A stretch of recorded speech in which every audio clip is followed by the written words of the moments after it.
حضرات محترم، جیسا کہ میں نے آپ سے یہ بات کہی تھی کہ ضیاء ملت فخر اہل سنت وہ عظیم ہستی ہے جن کی علمی اور روحانی فیض سے آج ہندوستان ہی نہیں بلکہ عربستان بھی فیضیاب ہو رہا ہے۔ حضرت ضیاء ملت کی آمد ہے۔ یہ وہ ضیاء ہے جس کو روشن سیدی شیخ الاسلام نے کیا۔ یہ عطائے شیخ الاسلام عارف باللہ عاشق رسول اللہ الشاہ الامام انوار اللہ فاروقی علیہ الرحمۃ و رضوان ہیں۔ یہ عطائے ابو الحسنات سیدی عبداللہ شاہ نقشبندی قادری مجددی رحمۃ اللہ علیہ ہے۔ یہ عطائے ابو البرکات ہیں، فیضان ابو الخیر علیہ الرحمۃ و رضوان ہیں۔ آج دنیا جن کے علم سے، جن کی روحانیت سے فیضیاب ہو رہی ہے، ہر پیاسا جو نگاہوں سے پینا چاہتا ہے تو حضرت نگاہوں سے پلاتے ہیں، جو کتابوں سے پینا چاہتا ہے حضرت کتابوں سے پلاتے ہیں۔ یہ وہ عظیم ہستی ہمارے پاس جن کی آمد ہے۔ حضرت کا استقبال نعرہ تکبیر سے کریں، نعرہ تکبیر، یا رسول السلام علیکم ورحمۃ اللہ وبرکاتہ۔ الحمد للہ رب العالمین، والصلاة والسلام علی حبیبہ سید الانبیاء واشرف المرسلین، وعلی آلہ الطیبین الطاہرین، واصحابہ الاکرمین الافضلین، ومن اهتدى بهديهم وسار على دربهم إلى يوم الدين أجمعين، أما بعد، فقال الله سبحانه وتعالى في كلامه العظيم: أعوذ بالله من الشيطان الرجيم، بسم الله الرحمن الرحيم، قد جاءكم من الله نور وكتاب مبين، وقال تعالى في شأن حبيبه الكريم: إن الله وملائكته يصلون على النبي يا أيها الذين آمنوا صلوا عليه وسلموا تسليما، اللهم صل على سيدنا محمد وعلى آله وصحبه أفضل صلواتك وعدد معلوماتك وبارك وسلم۔ حضرات گرامی، بہت ہی مختصر سے وقت کے لیے میں آپ کی خدمت میں حاضر ہوں۔ بلا تمہید چند باتیں آپ کی خدمت میں رکھتے ہوئے اپنی گفتگو کو مکمل کر لوں گا۔ اللہ تبارک و تعالیٰ کے حبیب صلی اللہ علیہ وآلہ وسلم کی اس کائنات میں جلوہ گری اللہ تبارک و تعالیٰ کا بہت بڑا احسان ہے۔ اللہ تعالیٰ نے ہمیں اپنے حبیب کریم علیہ السلام کی امت میں پیدا فرمایا ہے، ہمیں اس پر شکر گزار رہنا چاہیے۔ اللہ تبارک و تعالیٰ نے وہ حبیب ہمیں عطا فرمایا ہے جو تمام انبیاء و مرسلین کے امام و پیشوا ہے۔ نبی کریم علیہ السلام اللہ تبارک و تعالیٰ کے حبیب ہیں۔ ایسے بلند بالا مقام پر اللہ نے آپ کو فائز فرمایا ہے کہ جس بلند مقام تک کسی کا خیال بھی جا نہیں سکتا۔ قرآن مجید کی مختلف آیتوں میں اللہ نے اپنے حبیب پاک علیہ السلام کی شانیں بیان کی ہیں۔ ان میں سے ایک آیت شریفہ وہ ہے جس کی میں نے تلاوت کی سعادت حاصل کی ہے: قد جاءکم من اللہ نور و کتاب مبین، یقیناً تمہارے پاس اللہ تعالیٰ کی طرف سے ایک عظیم نور آیا ہے اور ایک روشن کتاب آئی ہے۔ اس میں اللہ نے دو باتیں بیان کی ہیں۔ ایک تو یہ فرمایا کہ تمہارے پاس اللہ تعالیٰ کی طرف سے ایک عظیم نور آیا ہے، اور دوسری بات یہ کہ ایک روشن اور واضح کتاب آئی ہے۔ تو اب اس میں جو نور آیا ہے، فرمایا کون مراد ہے؟ تو مفسرین کرام لکھتے ہیں اس سے مراد ہمارے حضور صلی اللہ تعالیٰ علیہ وسلم ہے، اور جو روشن کتاب آئی ہے، فرمایا ہے اس سے مراد اللہ کی کتاب قرآن مجید ہے۔ تو اللہ نے اپنے رسول صلی اللہ علیہ وسلم کو فرمایا کہ یہ نور ہے جو تمہارے پاس تشریف لائے ہیں، تو نور کا کام کیا ہے؟ نور کا کام یہ ہے کہ اندھیریوں کو چھانٹنا، تاریکیوں کو دور کرنا اور ہر طرف اجالا پھیلانا۔ تو ہمارے حبیب صلی اللہ علیہ وسلم اللہ کی طرف سے ایک عظیم نور کی شان میں تشریف لائے ہیں۔ تو آپ نے کیا کیا؟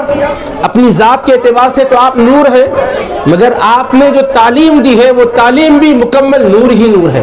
سبحان اللہ، سبحان اللہ۔ آج آپ ہم حضور پاک علیہ الصلوۃ والسلام کے تذکرے جمیل کے لیے حاضر ہیں۔ ہمیں نبی پاک علیہ الصلوۃ والسلام کی پاکیزہ سیرت سے سبق سیکھنا ہے، اپنی زندگیوں کو چمکانا ہے۔ ہم کبھی بھی تاریکی اور اندھیرے میں نہیں رہنا، کیونکہ ہمارے پاس اللہ کی طرف سے ایک عظیم نور تشریف لایا ہے۔ تو اب نور جب آیا ہے تو ہم اندھیریوں میں نہیں رہ سکتے۔ ہمارا کام اندھیریوں میں رہنا نہیں ہے بلکہ اجالے میں آ جانا ہے۔ اب اندھیریوں سے کیا مراد ہے صاحب؟ ایک تو یہ کہ انسان اللہ کا انکار کرے، اللہ کی بارگاہ سے دور ہو جائے، یہ بھی اندھیری ہے۔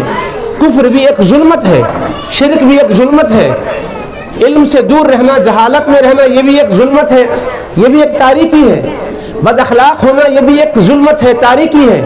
ایک دوسرے پر ظلم کرنا یہ بھی ایک ظلمت ہے، تاریکی ہے۔ چھوٹے بچے ہیں، ماں باپ کا ادب نہیں کر رہے ہیں تو اس کا مطلب اندھیریوں میں ہیں یہ لوگ۔ ماں باپ ہیں مگر بچوں کو ان کا حق نہیں دیتے، شفقت اور پیار سے دیکھتے نہیں ہیں تو یہ بھی اندھیری ہے، تاریکی ہے۔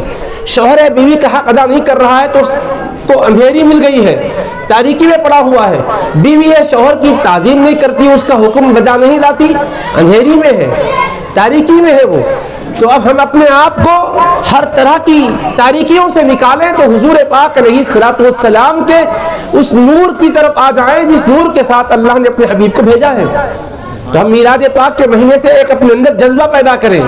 ہم جتنے بھی یہاں بیٹھے ہیں یہ طے کر لیں کہ ہم کسی کے ساتھ بھی ناانصافی نہیں کریں گے، ہم طاقتور ہیں تو کمزوروں پر ظلم نہیں کریں گے، ہم مالدار ہیں تو غریبوں کا استحصال نہیں کریں گے، ہم اگر معاشرے میں اثر رکھتے ہیں تو جن کا کوئی معاشرے میں اثر نہیں ہے ہم ان کو پریشان نہیں کریں گے، ہر ایک کو اس کا حق دیں گے۔ شوہر ہے تو بیوی کا حق دیں گے، ہماری بیویوں کو ہم تلقین کریں گے کہ وہ جو اللہ اس کے رسول کی تعلیم ہے اس کے مطابق زندگی گزارے۔ ہم اپنی بیٹیوں کو سکھائیں گے کہ وہ اپنے خاوندوں کا لحاظ کریں، ہم اپنے بیٹوں کو سکھائیں گے کہ وہ اپنی بیویوں کے ساتھ اچھا سلوک کریں، ہم اپنے بچوں کو سکھائیں گے کہ وہ جس کو جو عزت اللہ نے دی ہے اس کے لحاظ سے اس کا لحاظ رکھے۔ تو یہ ہے ہمارے آقا علیہ الصلوۃ والسلام کی تعلیم کا فیضان۔ حضور ایسے معاشرے میں تشریف لائے جس معاشرے میں ہر قسم کی خرابی تھی، ظلم عام تھا اس معاشرے میں۔ آپ کو تو اس بات کا اندازہ ہوگا کہ ظلم اتنا عام ہو گیا تھا کہ باپ خود اپنی بیٹی کو زندہ زمین میں دفن کر دیتا تھا۔ اس سے بڑھ کے بے رحمی کیا ہو سکتی بولو؟ آج آپ اس معاشرے میں ماحول میں ننھے منھے بچوں کو دیکھیں تو خوش ہو جاتے، پڑوسیوں کے بچے بھی نظر آئے تو دل بہل جاتا۔ یہ دیکھو ننھے بچے، کتنے پیارے پیارے بچے۔ ہم اپنے بچوں کو نہیں قوم کے بچوں کو دیکھ کر بھی خوش ہوتے ہیں۔ کتنے وہ سخت دل ہو چکے تھے کہ اپنی پیاری بچی کو، ننھی منھی بچی کو ماں کی گود سے چھین کر لے آ کر گلے میں ڈال دیتے تھے اور اس کے اوپر مٹی، اس کے اوپر پتھر ڈال دیتے تھے اور گلے کو بند کر دیتے تھے۔ ایسے بے رحمی کا ماحول تھا بھائیو۔ اور بے حیائی کتنی عام تھی حضور کے آنے سے پہلے۔ ارے رے رے رے، آپ کو کیا عرض کروں، خانہ کعبہ کا طواف کرنا ہے تو وہ قوم کپڑے اتار کر ننگا طواف کرتی تھی۔ اب آپ گھر میں کوئی اگر کپڑے خالی بنین اتارا تو لوگ بولتے ہیں کیا بیوقوف ہے، کچھ ہے تہذیب ہے تجھ کو، ایسا بولتے۔ لیکن وہاں کیا تھا، پورا مکمل لباس اتار دیتے تھے کہا طواف کرتے ہو۔ اور کیا بولتے تھے معلوم، اس کو بھی شان سمجھتے تھے، ارے ہمارے کپڑے گناہ کے ہیں، اللہ کے گھر کا طواف گناہ کرے سو کپڑوں میں کیسا کرنا جی، اسے اتار رہے۔ تو جسم کو بھی چھل دینا چاہیے تھا، ارے یہ جسم سے گناہ کرے کھینچی سے کاٹ دیں گے۔ سمجھ رہے آپ، لاجک دیکھیے ان کی۔ کپڑے ہیں وہ جس کو پہن کر ہم گناہ کیے، اب طواف کر رہے ہیں تو کیسا وہ کپڑے پہننا اتار کے لٹکا دیتے تھے اور پھر ننگا طواف کرتے تھے، مطلب اس کو کوئی برا نہیں سمجھتا تھا ایک دوسرے کے سامنے ننگا ہونے کو۔ ایسا ماحول ہو گیا تھا، عورتوں پر ظلم کرتے تھے، بچی کی پیدائش کو منحوس سمجھتے تھے، اور سود رشوت جربہ تو عام تھا۔ شراب تو ہر کوئی پیا کرتا تھا سوائے مخصوص لوگوں کے، عام لوگ اس سے مبتلا تھے۔ اب یہ حالات اور ایسے ماحول سے دنیا گزر رہی تھی۔ اللہ تعالیٰ اس ماحول کو پاکیزہ بنانے کے لیے اپنے حبیب کو اس کائنات میں مبعوث فرمایا۔ رسول پاک کی میلاد کا جلسہ ہے نا سب، تو میلاد کا مطلب حضور کی جلوہ گری، تشریف آوری، آقا کے یہاں تشریف لانے کا۔ تو کب آقا تشریف لائے؟ جبکہ ماحول پورا تاریک تھا، ماحول پورا اندھیریوں میں گھرا ہوا تھا، ہر قسم کی خرابی عام تھی، چوری بھی عام تھی، ڈکیتی بھی عام تھی۔ کوئی سفر کرنا چاہتا تو تنہا سفر ہی نہیں کر سکتا تھا۔ ارے سفر تنہا کیسے کرے گا؟ مار دیں گے لوگ، لوٹ لیں گے اس کا مال۔ یہ صورتحال سے دنیا ہوشیار تھی۔ اللہ کا کرم یہ ہوا کہ رب نے اس حال کو، ماحول کو پاکیزہ بنانا چاہا تو اپنا حبیب بھیج دیا اور فرمایا قد جاءکم من اللہ نور، دیکھو اب اندھیریوں میں مت رہو، نور آ گیا ہے اللہ کی طرف سے تمہارے پاس۔ نعرے تکبیر، نعرے تکبیر، نعرے رسالت، نعرے رسالت۔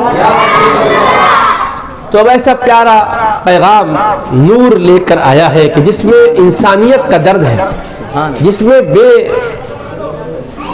انتہا مہربانی کا جذبہ ہے۔ اور کیا پیغام لے کر آئے حضور؟ اللہ اللہ، حضور نے فرمایا دیکھو جو ہم میں کے چھوٹوں پر شفقت نہیں کرتا اور جو ہم میں کے بڑوں کا ادب نہیں کرتا وہ ہم میں سے نہیں ہے۔ یہ حدیث پاک چہل حدیث میں بچوں کو یاد دلاتے، چھوٹے چھوٹے بچوں کو جب مدرسوں میں پڑھاتے نا، یہ یاد دلاتے کہ جو چھوٹوں پر رحم نہ کرے، بڑوں کا ادب نہ کرے، وہ ہم میں سے نہیں ہے۔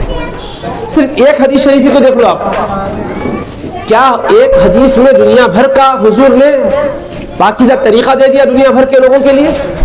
اب آپ ہم جو بھی دنیا میں رہ رہے ہیں، ہم میں یا تو چھوٹے لوگ رہتے ہیں یا بڑے ہوتے ہیں، سمجھے؟ یا تو آپ سے کوئی چھوٹا ہوگا یا آپ سے کوئی بڑا ہوگا، تیسری کوئی قسم ہو سکتی؟ کیا بولو؟ نہیں ہو سکتی۔ اب آپ اپنی ایج کو دیکھیے، آپ کی عمر کے لحاظ سے دنیا میں یا تو کم ہوگا یا آپ سے زیادہ ہوگا۔ تو حضور پاک علیہ السلام کم عمر والوں کے لیے کیا کرو فرما رہے؟ مہربانی کرو۔ بڑی عمر والوں کے لیے کیا کرو فرما رہے؟ ادب کرو۔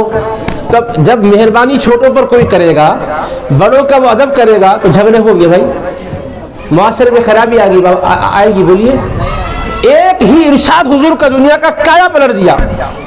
کیا کہ مہربانی کرو اپنے چھوٹوں پر اور بڑوں کا اپنے ادب کرو۔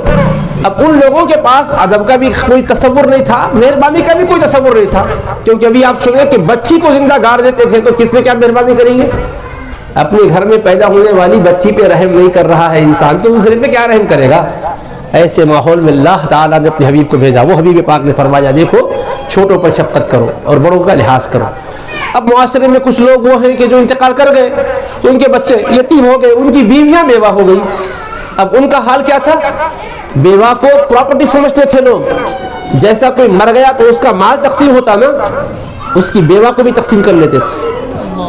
اب ہمارے آقا تشریف لا کر کیا فرمائے؟ الساعی علی الارملۃ والمسکین کالمجاہد فی سبیل اللہ۔ سبحان اللہ۔ جو کسی بیوہ کی خبر گیری کرے گا، اس کے ضرورتوں کا انتظام کرے گا اور کوئی غریب و مسکین کی مدد کرے گا، تو اس کو ثواب اس بندے کی طرح ملے گا جو اللہ کی راہ میں جہاد کرتا ہے۔ سبحان اللہ، سبحان اللہ۔ اور کس کی طرح ثواب ملے گا؟ مسلسل روزہ رکھنے والوں کی طرح ثواب ملے گا، اور رات بھر عبادت کرنے والے کی برابر ثواب ملے گا۔ کیا مشکل حکم دیا حضور؟ فرماؤ کیا؟ چھوٹوں پہ شفقت کرو، بڑوں کا ادب کرو، بیوہ کی خبر گیری کرو، غریبوں کی مدد کرو۔ اب رہ گیا وہ جس کا باپ دنیا سے رخصت ہو گیا، فرمایا وہ بچہ یتیم، بچی جو یتیم ہے، ان کے صرف سر پر تم شفقت کا ہاتھ پھیرو گے تو تمہارے ہاتھ کے نیچے جتنے بال آئیں گے، ہر بال کے بدلے تمہارے گناہ کو اللہ معاف کرے گا۔ سبحان اللہ، سبحان اللہ۔ نعرے تکبیر، نعرے رسالت، یا رسول اللہ، علماء اہل سنت زندہ باد، ضیاء ملت زندہ باد۔ یہ حضور کب فرمائے؟ جبکہ باپ اپنی بچی کو زندہ زمین میں دفن کر رہا ہے، تو فرمایا کہ دوسرے کے یتیم کے سر پر تو ہاتھ پھیرے گا تو ہر بال کے بدلے تیرے گناہ کو معاف کیا جائے گا۔ اپنے گھر ہی میں نہیں، باہر بھی حضور انقلاب برپا کرنے کی تعلیم دے رہے ہیں۔ اور اگر کوئی اس یتیم بچے کی کفالت کی ذمہ داری لے لیا، چلو بھائی میرا دوست تھا انتقال کر گیا، بچہ یتیم بن گیا، میں کیا کروں گا؟ اس کو کھلاؤں گا پلاؤں گا اس کا خیال کروں گا.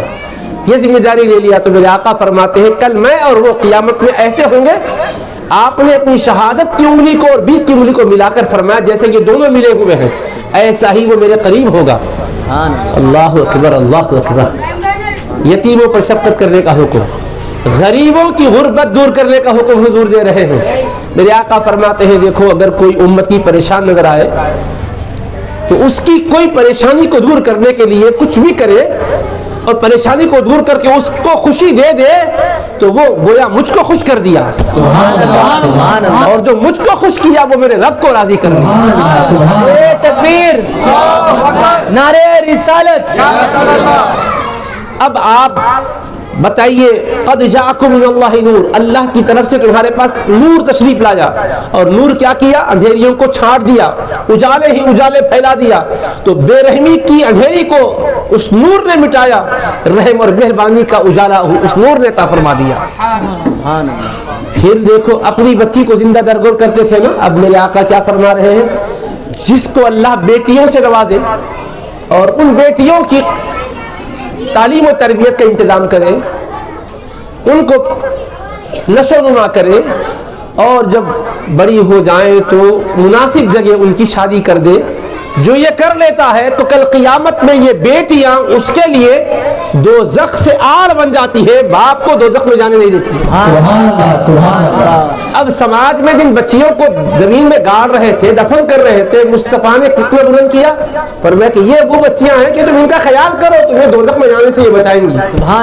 یعنی باپ گڑے میں ڈال رہا ہے تو حضور فرما رہے ارے اس کا خیال کر, تجھے جہنم کے گڑے میں جانے سے یہ بچائے گی.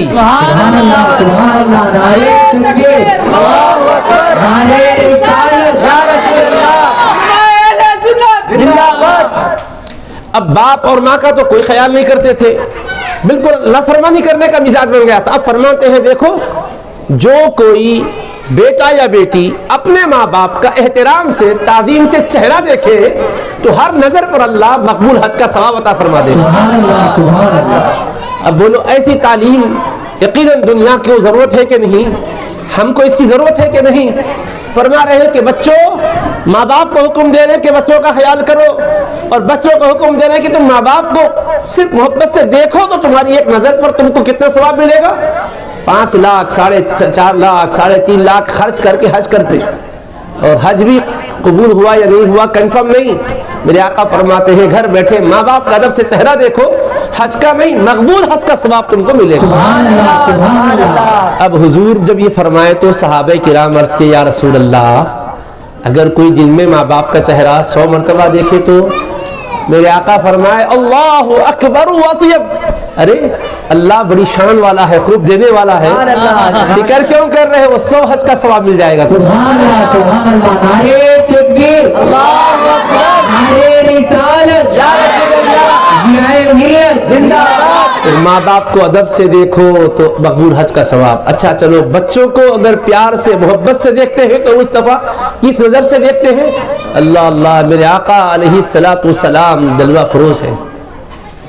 سرکار کے شہزادگان شہید نواسے بارگاہ مصطفیٰ میں آئے, حبیب نے پیار سے ان کو چوما, بوسہ لیا. تو ایک صحابی تھے, کیونکہ ابھی نئے نئے اسلام میں داخل ہونے کے بعد احکام ان کو معلوم ہوتے تھے, جیسے جیسے معلوم ہوتے تھے عمل کرتے تھے, اگر نہیں معلوم ہوتا تو پوچھ لیتے تھے. تو انہوں نے یہ کہا کہ میرے اتنے بچے ہیں مگر میں نے کبھی ان کو پیار نہیں کیا, ان کا کبھی بوسہ نہیں لیا. تو میرے آقا علیہ السلام نے فرمایا مہربانی بدبخت کے دل سے نکال دی جاتی ہے, جس کے دل میں سختی ہوتی ہے اللہ تبارک و تعالیٰ اس بندے کو پسند نہیں فرماتا.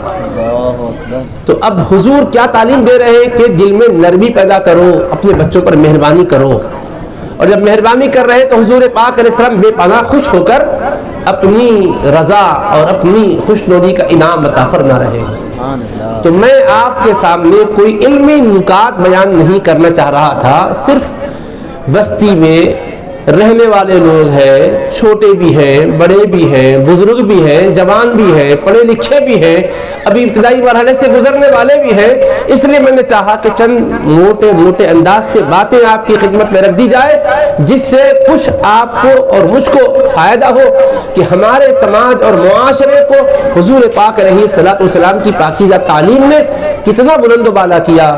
اب رہ گیا عورت، آپ سن چکے تھے کہ زندہ زمین میں دفن کر دیا جاتا تھا، حضور نے اس عورت کو اتنا اونچا کیا، اتنا اونچا کیا، میرے آقا نے فرمایا الجنت تحت اقدام الامہات، جنت ماؤں کے قدموں تلے ہے۔ تو ماں عورت کا نام ہے، اور وہ بھی ایسی عورت ہے کہ جس کے بغیر کوئی پیدا ہی نہیں ہوتا۔ دنیا میں علامہ بھی ہوگا، مفتی بھی ہوگا، محدث بھی ہوگا، مجتہد بھی ہوگا، مجدد بھی ہوگا، تو وہ بھی کسی ماں کی آغوش میں ہی پرورش پایا ہوا ہوگا۔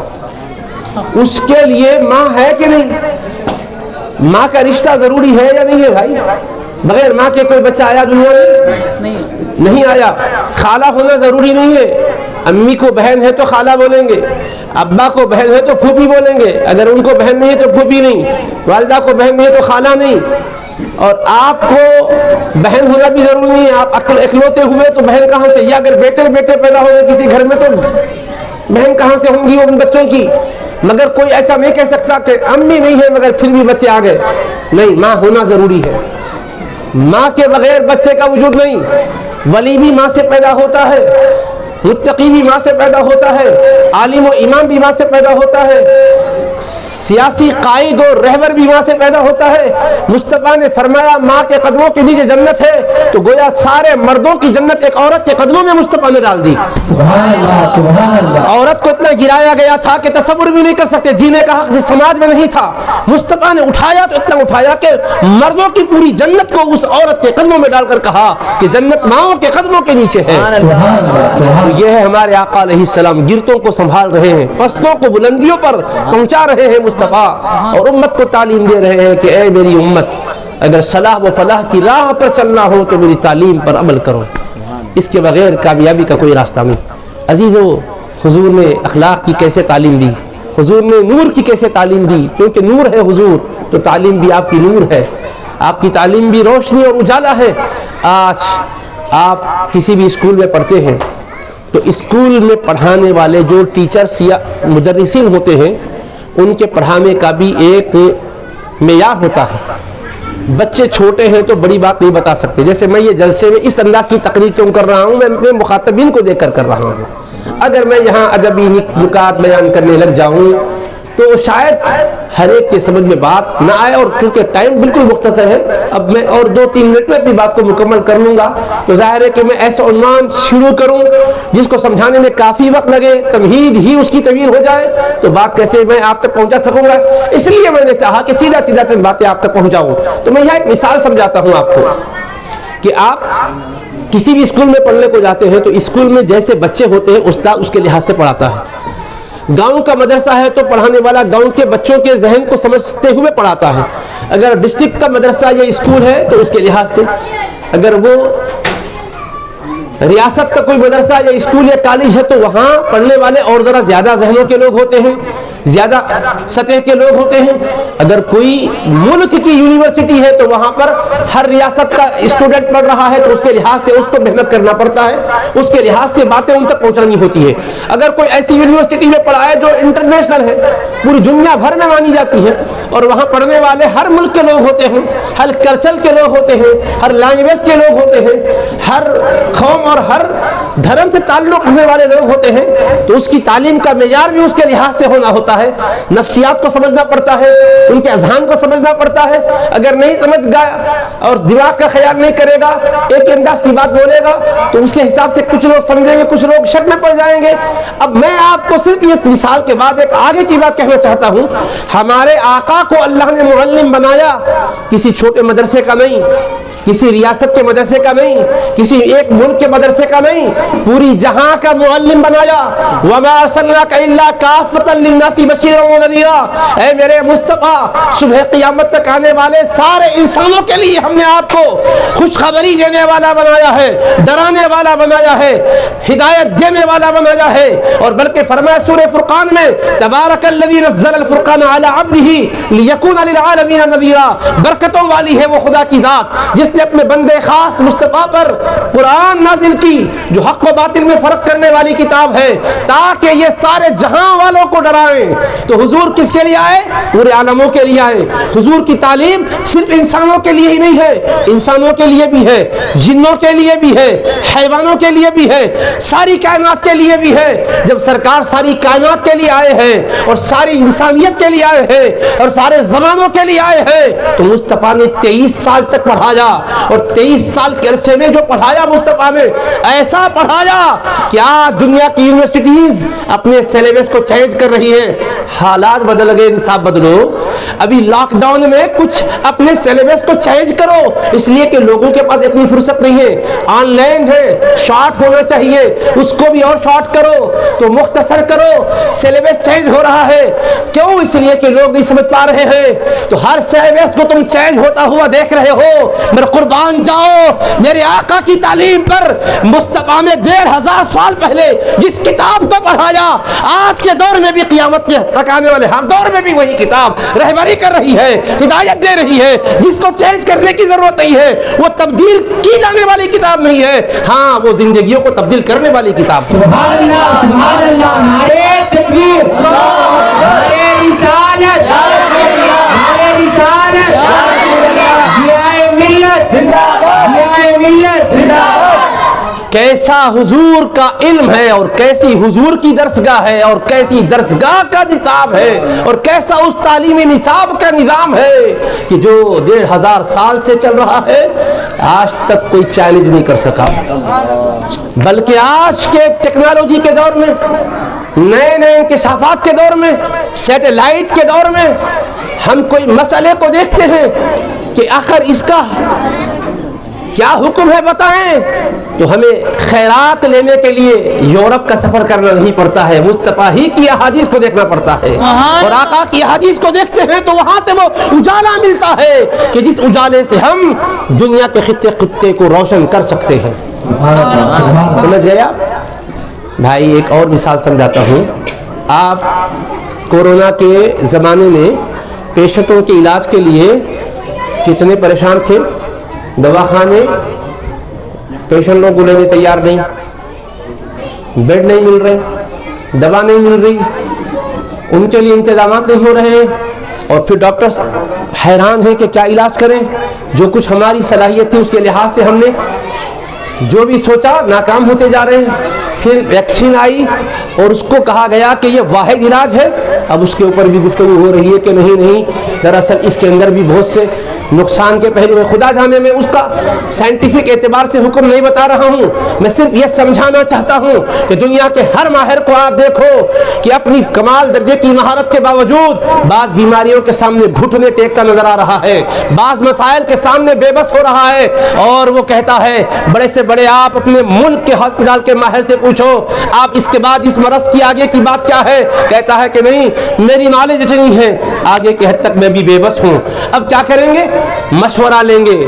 آن لائن مشورے ہو رہے ہیں ان ڈاکٹروں سے جو دنیا کی بڑی بڑی یونیورسٹیوں میں تعلیم پائے ہوئے ہیں, وہاں کی یونیورسٹیز کے اندر انہوں نے تعلیم پائی بھی ہے اور بڑے بڑے ہاسپٹل چلا رہے ہیں. نہیں, ہم ان سے مشورہ لیں گے, ان سے رائے لیں گے.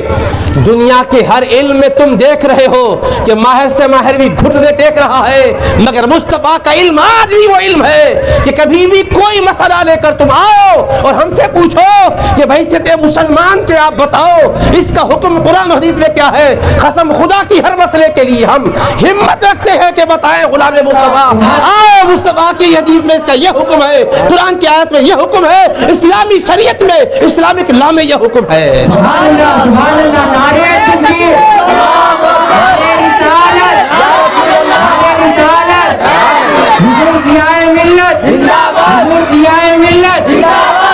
تو لہٰذا میرے عزیزوں, میرے کہنے کا مدعا یہ ہے, ایسی عظیم شریعت رکھتے ہوئے, ایسی عظیم بارگاہ کو رکھتے ہوئے ہم در بدر کی ٹھوکریں کیوں کھائیں؟ ہم اپنے مصطفیٰ سے اپنے غلامی کے رشتے کو جوڑ لیں, ہم لوگ پہچانیں اپنے مقام کو. اللہ نے وہ علم کا سرمایہ دیا ہے مسلمانوں کو, مصطفیٰ کے غلاموں کو قرآن و سنت کی اور مصطفیٰ کی شریعت کی شکل میں, کہ اگر مسلمان اس سرمایہ کو سمجھیں اور اس کی قدر کریں, عزیزان محترم, دین میں بھی کامیاب, دنیا میں بھی کامیاب, قبر و حشر بھی ان کی اچھی ہوگی, دنیا میں بھی وہ نیک نام ہوں گے, اپنے ملک کے لیے بھی بہترین نفع بخش اور پورے جہاں کے لیے بھی بہترین امن پسند ہوں گے. وآخر دعوانا الحمدللہ رب العالمین.